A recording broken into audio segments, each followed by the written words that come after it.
Hard things are invitations to get stronger, to come out the other side of the refining fire. You say you want growth. You say you want success. Good. Because everything you want is sitting behind a door marked hard things. You have to get good at doing hard things. Most people have no idea what it means to deal with hard things. Most people don't. And as soon as things get hard, a lot of people quit. They don't know how to handle it. If you want to become the kind of person who does hard things effortlessly, this episode is for you. Let's go. I'm Dr. Charlie Hornis, highly anxious people pleaser turned master certified professional life coach. Learning to manage my brain was so life-changing for me that I got certified so that I could teach these incredible evidence-based practices to you.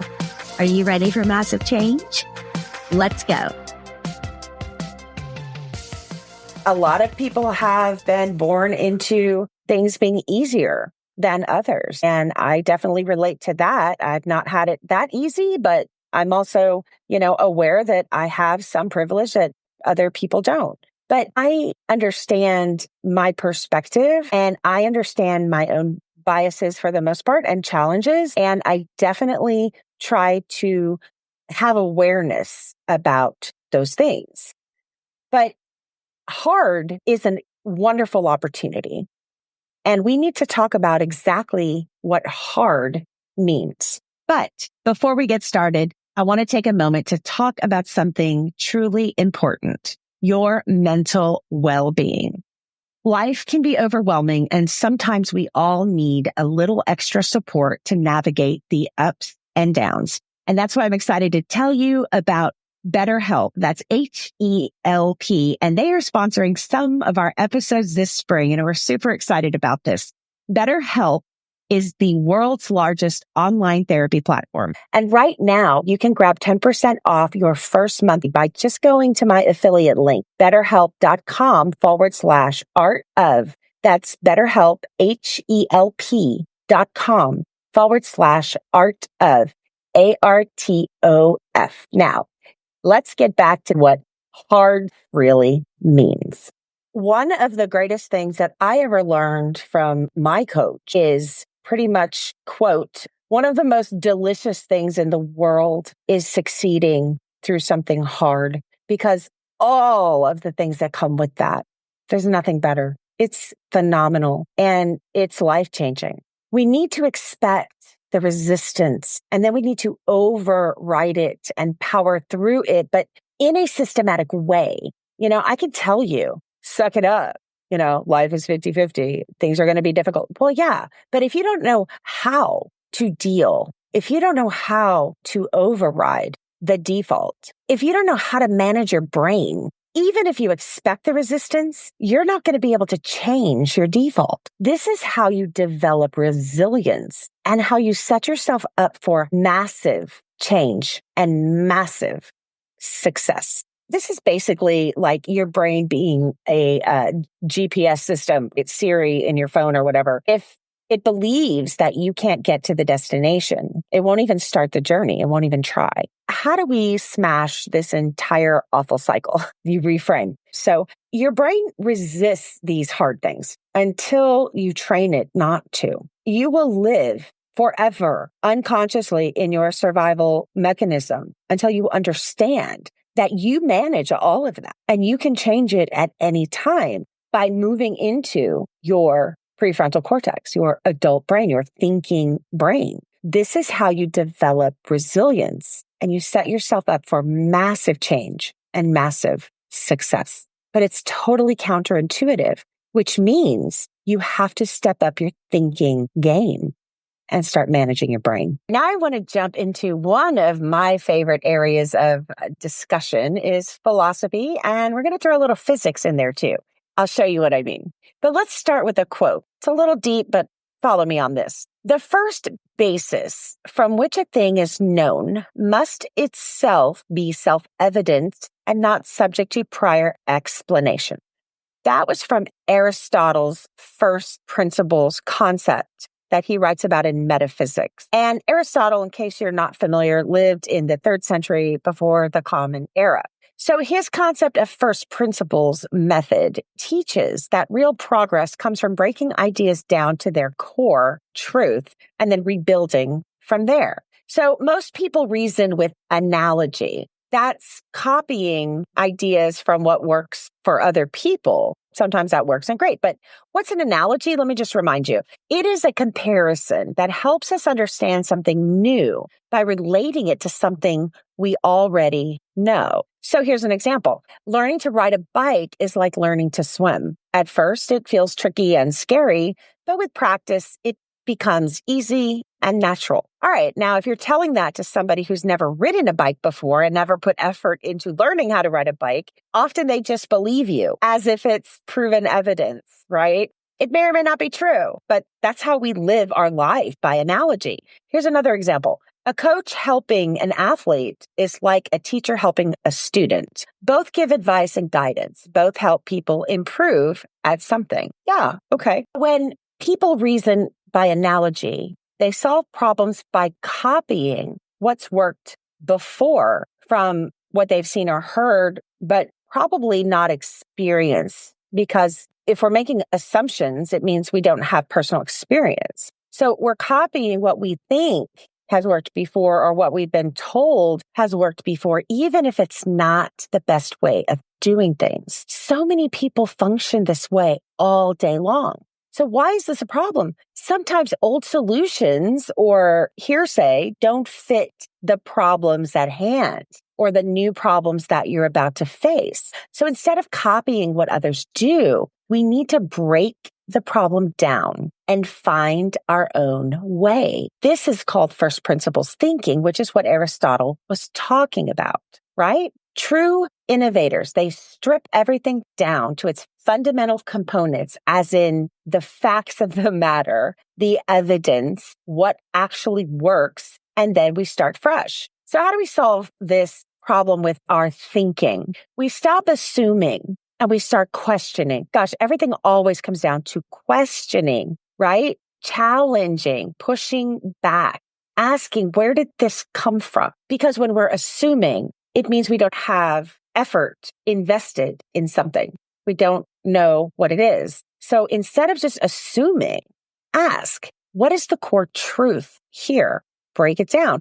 What happens if I remove the assumptions? I find the facts, the evidence, what really works, not just what I've been told. And I start from scratch from there. Now we're not rebuilding the wheel. We're finding the wheel and starting from there, right? What works on a car? Well, we know the wheels work. And that's like the fundamental part of moving in a car. And then we find out what else works and we go from there instead of like people telling us how a car works. We figure it out. We check it out. We get under the hood, right? Find the first principles and start thinking in that way. Your personal growth is being slowed down by your assumptions that you've never challenged, that you've never questioned.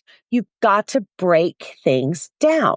Aristotle would have called this finding the unmoved mover and rebuilding from there. So what is the unmoved mover? I love this one. Imagine that you're playing dominoes. You set them up in a long line, and when you push the first one, all the others fall in a chain reaction. But think about this. Who made the first domino move? It didn't just fall by itself. Something had to start it, like your finger pushing on it, right? So what does this have to do with Aristotle? Aristotle believed that everything in the world is moving and changing, just like dominoes. But he asked a big question, which 99.9% of us never ask big questions. What started everything to move? If everything is moving and changing, what pushed the first domino? His answer, there must be something that started the whole universe without needing to be moved itself, which is what he called the unmoved mover, which would be breaking something down to its fundamental elements. Here's another example. Think about a hamster running on a wheel. The wheel only moves because the hamster's running. But what if we keep asking? What if we dive into those bigger questions? What made the hamster start running? What made that happen? I mean, at some point, we have to reach something that wasn't pushed by something else, by anything else. That's the unmoved mover in Aristotle's thinking.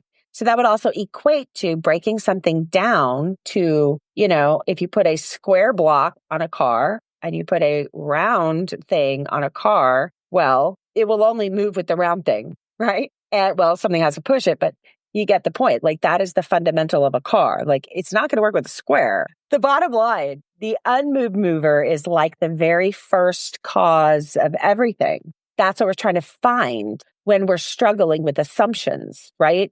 We have to get to the evidence, the thing that started all the movement and the change, but wasn't moved by anything else. Often we find these things with math because 2 + 2 will always be 4. You can't change that. That doesn't move or change. So first principles thinking is the key to real progress. Instead of reasoning by analogy, which is, it's basically made up words, analogy, assumption. You break things down to their fundamental truths and you build from there. So now you're thinking, how does this apply to you? Most people try to change their lives using surface level tweaks, but true transformation comes from ideas like first principle thinking, breaking problems down to their absolute core truth and rebuilding from the ground up once we have found those foundational elements that we know work. And then we go from there. That is what smart people do. They don't reinvent the wheel. They find what works. They put those pieces, those elements together. This works, this works, this works, this works, right? And they're starting from a place with 100% evidence of things working. Therefore, they will work. It's not an assumption that someone has told you that you have bought. If you want to become the kind of person who does hard things effortlessly, you must identify your own unmoved mover, the fundamental, non-negotiable belief that everything else in your life is built on. So here's a mind shift thought. Most people operate from secondhand assumptions. This is just how success works. I should follow what other people are doing. Let me follow the formula. It's hard to make money. Don't talk about money. I'm just not a confident person. No. Bullshit. The fix, stop reasoning by analogy. Stop assuming that what works or failed for other people, that you have no effort in the game, no skin in the game, no experience, no skill, no training, that's going to apply to you too. Instead, challenge, push back, ask, catch the thought. What is the absolute core truth here? What are the facts? What is the evidence? What is undeniably true that everything else must be built upon? So here's an example. Instead of saying, I need to work harder to make money, that means nothing. Okay? Yeah, I need to work harder to make money. Do you? What does it mean? Where's the evidence that you have to grind yourself into the ground in order to make more money? That's not a thing. Those are words made up, strung together. Bullshit. First principles thinking would break it down to the fundamental elements of the concept. So we're going to ask questions. What is money? Money is the exchange of value. Okay, well, how is value created in order to exchange it for money? Well, you solve a problem that needs solving. And then you have to ask yourself, well, what problem am I uniquely positioned to solve? And then you solve the problem in exchange for value and money. That's how you make money. This work harder to make money means nothing. A string of bullshit words somebody made up or your brain made up. It means nothing. Now that I understand the fundamental elements, right? Value, exchange for money, solve problems. What am I uniquely qualified and positioned to solve to exchange as value for money? That's a whole different way of thinking about things. You can grapple with that.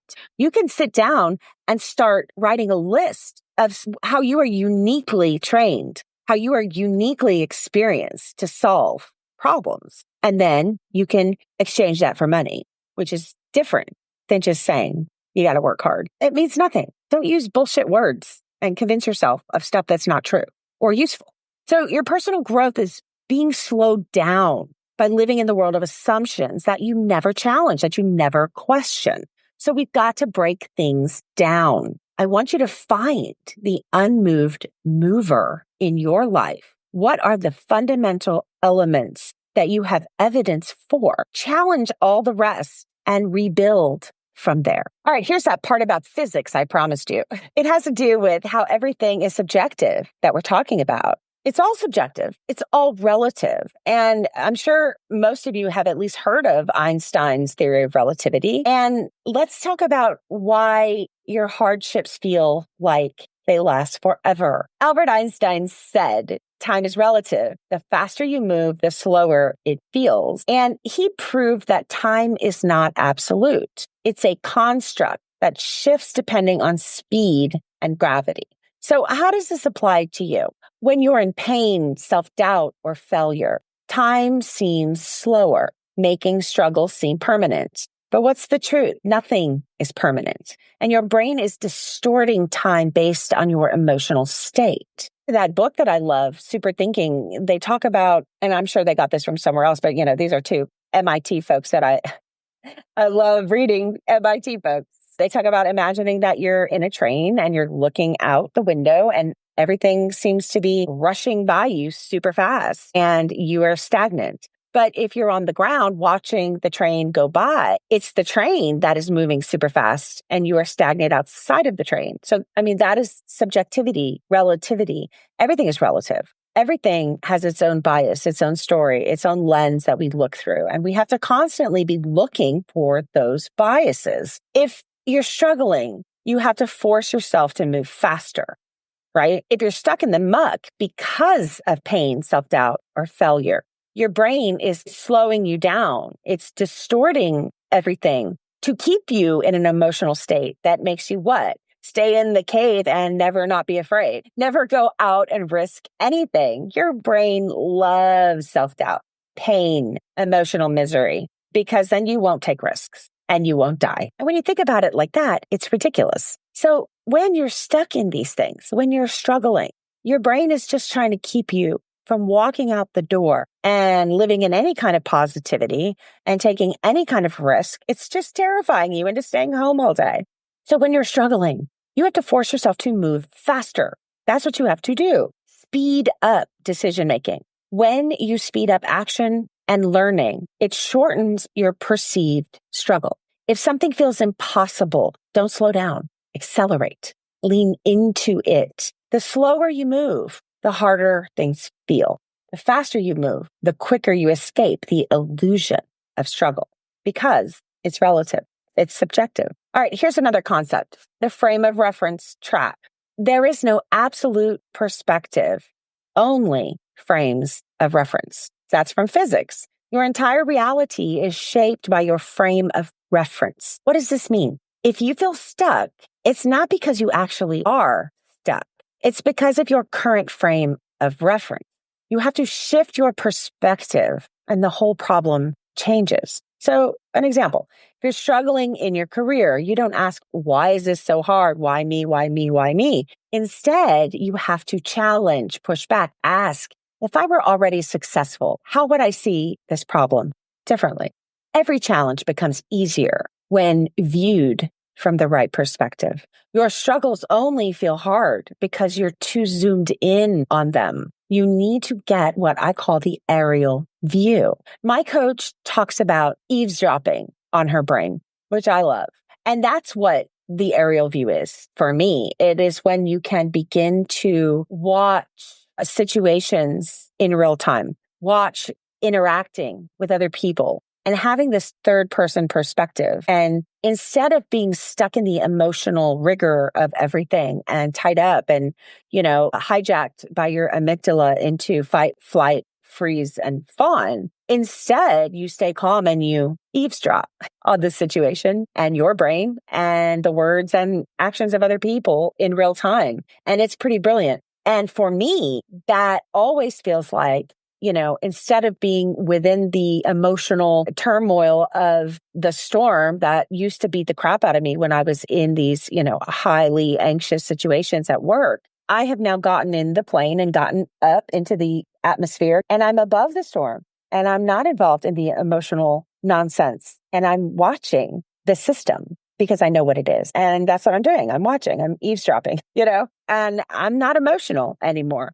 It doesn't matter what anybody says to me. It doesn't matter anymore because I'm not involved in the storm. I'm above it watching. Eavesdropping. It's the coolest thing when you can start eavesdropping on your own brain in real time. Yeah, that's a mind shift. You're never truly stuck. You're just trapped inside a bad frame of reference. You need to get out of the bad frame of reference. That whole forest for the trees kind of thing, You're not seeing the forest because you're stuck staring at one tree. You got to back up, zoom out.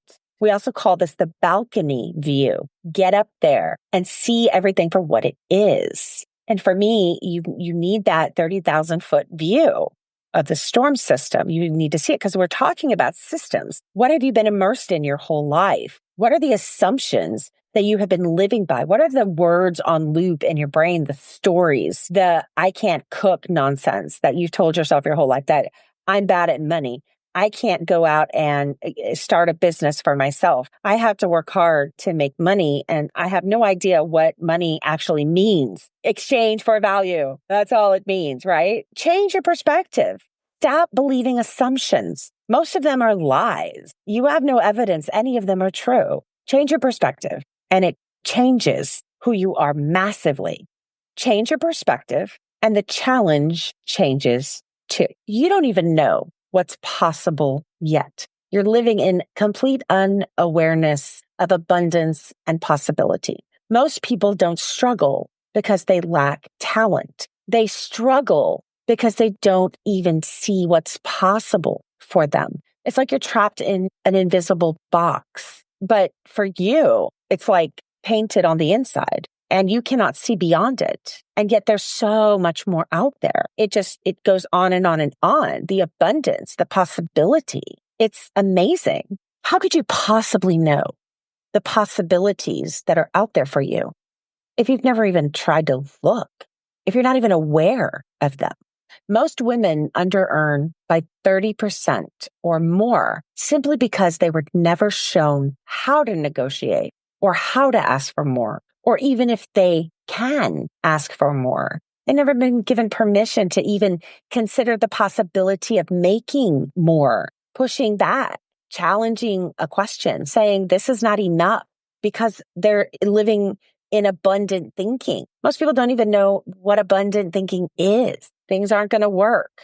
Things are going to break. You're going to be surprised by stuff you didn't expect. All kinds of things. You are supposed to face resistance. And your brain's going to yell at you about it. And you have to manage your brain. You have to learn to manage your brain because most people are picking up that baseball bat and beating the crap out of themselves. And you need to put down the bat because you will not recover from that in any way where you're going to move beyond the discomfort. You have to overcome the pain, the doubt. You have to understand that these things are an internal perspective. You have to dig in, and this is where you learn resilience. This is where you get tough. This is where those first principles thinking, first level skills thinking comes in, the super thinking. Because now you have data. Now you have experience. Now you have pushed through hard things that have taught you how to succeed through the hard things. You are now building evidence for rather than against. It is the hard, difficult things that we walk through that teach us how to succeed, that give us the skill to succeed. If we quit, we never develop the skills. We never develop the strength. We never develop the resilience needed to keep going. It's hard to do stuff you've never done before. And when you first start, it sucks. You're going to suck. You're going to be terrible at it. And then your brain's going to tell you to quit and that you're terrible and beat yourself up and go, slink off into regret and shame and, self-doubt and blame. And you don't have to do that. You don't have to listen to those thoughts. You can manage your brain. That's why you need to engage in things like, big questions, challenging, asking. That moves your brain to a place of creativity when you can actually rationalize and reason and tease apart all of these complicated things down to their fundamental elements. And finally, let's talk about some action and some thought work. So how do we train our brain for hard things. So here's a step-by-step process and some actionable strategies to make it more practical for you. So here's step one. Make hard things non-negotiable. Your brain must believe quitting is not an option. You don't get to quit. Sorry about you. When your brain wants you to quit, make quitting non-negotiable when it's in that situation. Step two, set pre-commitments. So high performers don't rely on willpower. They set structures. They have strategy. They have a plan. They don't just go into something and hope they get lucky. They walk in with a business plan, right? If they're starting a business. This is structure. You have to expect the difficulty and you have to have that pre-commitment to see it and reframe it as training, as discipline, as practice. You need structure. You need planning. You need expectation of what's to come. You need to train yourself in micro resilience. So if you avoid small discomforts, you'll quit big challenges. So you have to lean in to these little discomforts. You have to stretch and grow. You have to raise your tolerance of your level of discomfort tolerance. You have to up that. If you don't up that, you will quit big challenges. Then we need to shift how we define hard in general. That is the reframe. We reframe difficulty as training instead of failure, because then we don't have any excuses to quit because it's just part of it. It's like Yoda in Star Wars. Luke says he's trying and Yoda's like, there is no try. There's only do. Successful people are always doing, even if they're in the midst of trying, they're trying. It's not I did and I failed. It's forward motion, and the motion does create resistance. So let's just dive into why most people quit really quickly and talk a little bit about cognitive load theory. So here's a quote. Your brain has a processing limit. If it gets overloaded, it shuts down motivation.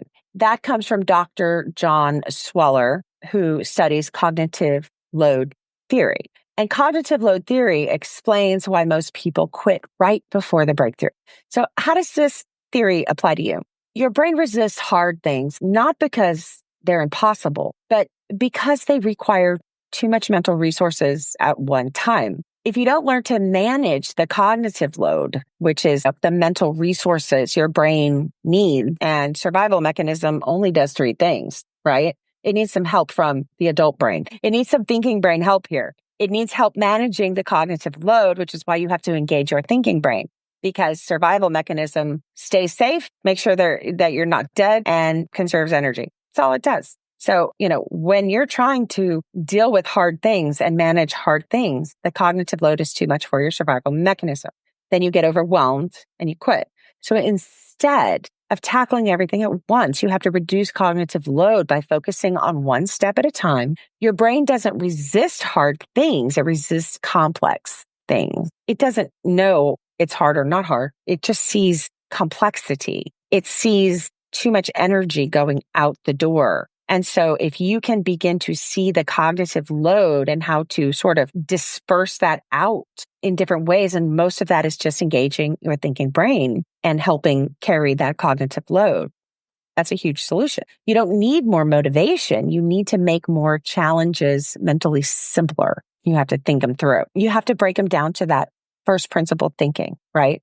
The true elements, rather than letting everything get too complex. So how do we train our brain to do hard things? Your brain is built for comfort. So here is how to train it for challenge instead. If you want to consistently push through hard things, you cannot rely on motivation. You have to change the way your brain processes effort itself. A lot of people just wait till they feel like doing something. You're never going to get anything done that way. You need pre-built systems that make quitting non-negotiable. So here's the exact process to do that. Say, this is just what I do.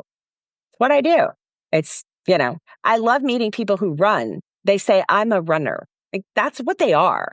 Now, I don't run, sometimes I go, it's fun, take the dog or whatever, but I'm not a runner. And it's so cool to meet people who, part of their identity is I'm a runner, which means that they run. That's what they do. They don't sit on the couch talking about running like I do. So if quitting is an option, your brain will take it. Remove the option. Set your pre-commitments because willpower is a lie. So a study from Harvard Behavioral Science in 2023 states that willpower is a limited resource, which is why high performers use pre-commitment strategies instead. You don't need to feel motivated because that is fleeting. You can't sit around waiting to feel like doing something. You just need to set yourself up to act automatically. And then you have to expect action creates resistance. So for an example, you want to go to the gym, book a class, pay in advance. You want to write every day, set a daily deadline and some kind of accountability check, whether that's another person or an alarm or whatever. You want to push through hard things, you announce your goal publicly. Pre-commit in a way that makes quitting inconvenient or even embarrassing. Now, we often will do it anyway, right? We're still going to quit and we'll make up excuses. But as many of these pre-strategic moves that you can make, the less chance you give your brain to quit, to find an out on you if you remove the option. And you remove friction for doing the hard thing because you make it easier to start than to avoid. Your brain is wired to take the path of least resistance, make success easier than quitting. And you train micro resilience. Small discomforts build big strength. If we go back to cognitive load theory for just a quick minute, it proves that your brain avoids discomfort if it's not regularly exposed to it. If you avoid these small discomforts, you'll quit the big challenges. You have got to expose your brain to small discomforts. If you train for small discomforts and expect them, you build mental toughness for the big ones. You can try the first no rule. Salespeople who get comfortable hearing no become fearless in negotiations. Work on your first no and then build up from there until you get comfortable.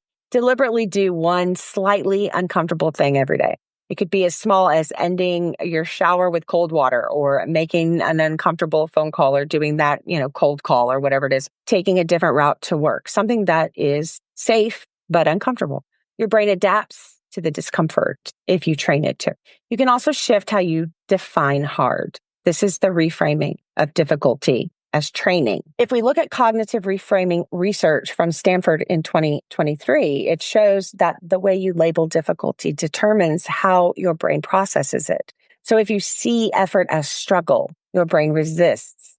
If you see effort as training or discipline or practice or a staircase leading you to success based on lots and lots of evidence of failure, your brain embraces it. So by saying this is exhausting, your brain will fight back. You've convinced your brain that you are expelling way too much energy. If you say this is my training, then your brain will lean in because it thinks you're doing something to keep you safe. That's how you trick your brain. All right, friend, if you're interested in going any deeper in this, I've got a masterclass for every episode. So I'm happy to teach you the full framework to retrain your brain and overcome resistance by unlocking your next level of doing hard things. So you can grab that, The Science of Success, over at charliehornetscoaching.com/store. And don't forget, taking care of your mind is just as important as taking care of your body. Learning mental resilience is just as hard as learning how to achieve hard things. So you can always rely on therapy. Therapy should be accessible and practical for everybody, which is why I am partnering with BetterHelp. That's BetterHelp, HELP, who are sponsoring some of our episodes this spring because they make it easy to get the support that you need on your schedule. So if you want to grab 10% off your first month to give it a try, just go to BetterHelp, HELP.com/art of ARTOF, and you can grab that 10% there with my affiliate link. So friend, here's my final thought. Hard things are invitations to get stronger, to come out the other side of the refining fire. You say you want growth. You say you want success. Good. Because everything you want is sitting behind a door marked hard things. You have to get good at doing hard things. Most people see that sign and they turn back. They tell themselves the story that it's too much, it's too painful, it's too uncomfortable. But these are just loops of thought running through people's brains, assumptions, things they've never really broken down into the fundamental parts, asked the big questions, push back, challenged. You have to push back and challenge. Here's the truth. Discomfort is not your enemy. It is what makes you strong. The enemy is the version of you that stays the same, that's afraid of any change. Every hard thing you face is an opportunity to become something greater, to build the kind of resilience that makes you undeniable and unstoppable. So you want easy? Fine. But understand, easy won't give you the life beyond your wildest dreams. And if you're listening to this, I already know you're not built for easy. You're built for more. So step up, walk through that fire, because on the other side, that's where your next level is waiting. And remember, comfort is a slow death. Ask more big questions, because the version of you that comes through the other side of that and wins, they're waiting on the other side of this hard thing. I can't wait for you to meet them. I'll see you next week.